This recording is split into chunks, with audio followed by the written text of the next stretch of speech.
Anything for you, but not that. Written by Indigo Rose 50. Read by Rashi.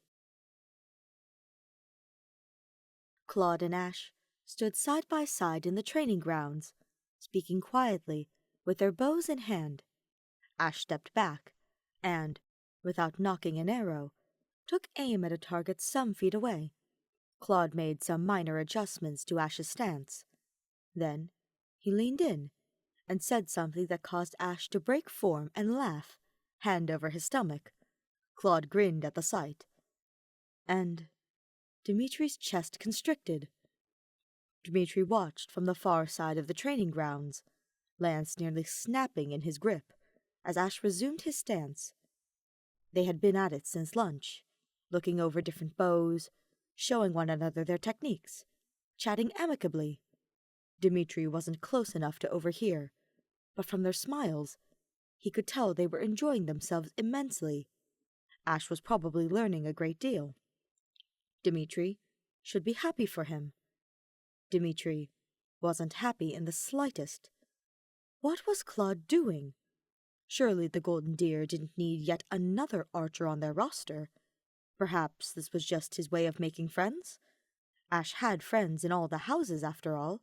He frequently dined with Caspar and Linhart, and he got on well with the ever-withdrawn Marianne. And, anyway, it wasn't any business of Dimitri's, who Ashe spent his time with. Claude put his hands on Ashe's elbows to realign his aim. Dimitri heard, more than felt, his lance snap in two. "Hey, your princeliness!" Blinking back to himself, Dimitri realized Claude had noticed him and was waving. "Join us!" Claude continued. Beside him, Ashe's eyes grew wide, and his easy smile vanished. That was more than enough of a hint for Dimitri. Dimitri put up a hand. "Thank you, Claude, but I must be going." He turned, tossing the broken lance aside, and strode from the training grounds to the tune of Claude's booing. Those sour thoughts followed him as he made his way past the classroom courtyard. Ashe had every right to switch classes if he wanted. He could leave Dimitri and the professor behind, spend his time with the class who hadn't killed Lord Lenato, or chased kidnappers down secret tunnels. Ashe wasn't a house leader. He could leave at any time if he wasn't happy. Dimitri's steps slowed. That was it, wasn't it? If Ashe wasn't happy, Dimitri would move mountains for him.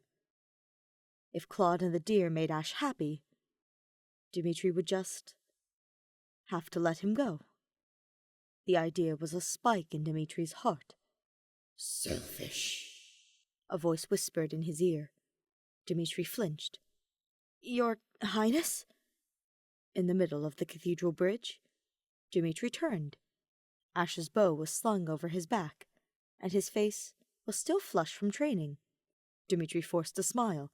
"Can I help you, Ashe?" I wanted to ask." Ashe faltered, running his hands absently over the bowstring across his chest. Dimitri braced himself. Surely this was the request. Surely Ashe would ask to be transferred, and could Dimitri talk to Professor Byleth about what paperwork was needed? And Dimitri would say yes, because he couldn't deny Ashe anything. He wasn't so selfish as to hold back a fellow student from achieving the goals they sought. Dimitri wasn't selfish. He wasn't. I wanted to ask if you would—" "No." Ashe froze. "No? I will not approve of you switching houses. I'm sorry, but I cannot let one of our best archers— Granted, you are our only archer. That is hardly the point. Dimitri, stop!" Ashe stepped forward and grabbed Dimitri by the shoulders. "Dimitri, stop!" Ashe stepped forward and grabbed Dimitri by the shoulders. The world seemed to stop. Gone were the voices accusing Dimitri of narcissism. Gone was the tangle of anxiety that had plagued Dimitri since he walked into the training grounds. All that existed were Ashe's sure hands and kind eyes. "I don't want to join the Golden Deer," Ashe stated. or the Black Eagles?" He went on, when Dimitri made to speak. "Why not?" Dimitri all but snapped. "I would never leave the lions. Why not?" Ashe stared at him. Then he smiled. "Because a knight never leaves his prince." The answer was so honest, so purely given, that Dimitri felt his face burn. "I am at home with the Blue Lions." Ashe squeezed his shoulders. "I have faith in you and the kingdom, and Professor Byleth. We're only classmates, but I want to stay by your side, Your Highness." Dimitri closed his mouth, uncertain when it had fallen open. Taking a deep breath, Dimitri stepped backward, out of Ashe's hold. "I fear I have not done all that much to make you feel so loyal," he said, as the voices returned to their heckling. "I disagree," Ashe said fiercely. "Of course he did," Dimitri chuckled.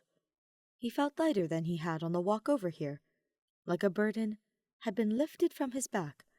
"I apologize for my outburst," he rushed to say. "It seems I misinterpreted certain things." "It's all right. I'm sorry if I made you feel—" "What is it that you wanted to ask?" Dimitri interrupted.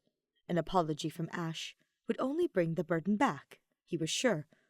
"Oh, well—" The unease had returned to Ashe's voice. Would you consider training with me after dinner?" Dimitri frowned. "You didn't seem to like the idea of training with me before." Ashe winced. "I was hoping you hadn't seen that. Honestly, I've wanted to train with you for a while now. I want you to see how much I've improved since our last battle.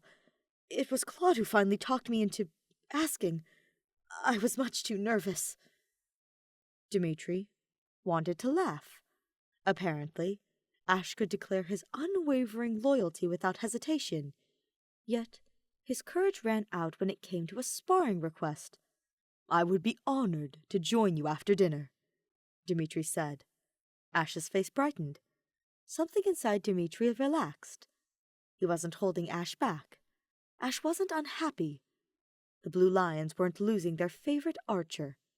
"Selfish," a voice whispered again, as Ashe and Dimitri fell into step with one another, back towards the monastery, Ashe talking about what he had learned from Claude. "Enamored," Dimitri found himself countering. His heart skipped a beat at the word, and he felt his face heat up once more. Beside him, blissfully unaware of this internal debate, Ashe continued speaking. The casual lit to his voice gradually soothed Dimitri, and the remainder of their walk was the most peaceful his mind had been all day.